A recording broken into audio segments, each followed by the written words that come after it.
আসসালামু আলাইকুম। গড়াই টিভির পক্ষ থেকে সবাইকে স্বাগতম।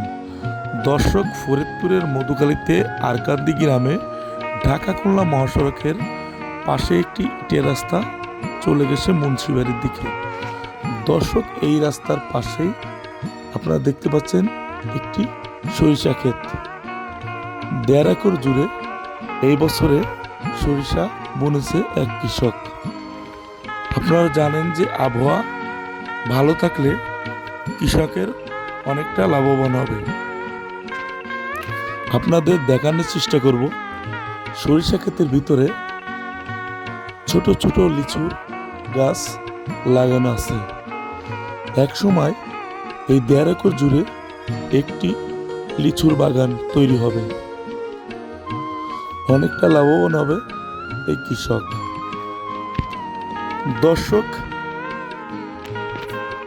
শীতের দিনে সরিষা ফুল ফুটলে মৌমাছির আনাগোনা, আহার করতে আসে মৌমাছি উড়ে উড়ে এই ফুলের পাপড়িতে।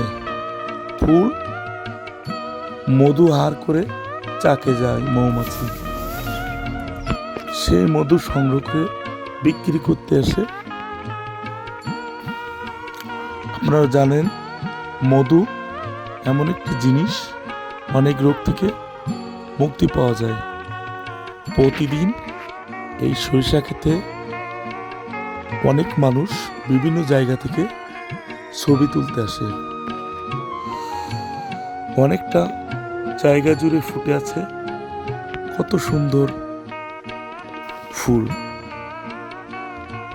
আপনারা আসলে বুঝতে পারবেন এই 1.5 একর জুড়ে সরিষা ক্ষেতে যে ফুল দেখার জন্য বিভিন্ন জায়গা থেকে ছবি তোলার জন্য ব্যস্ত।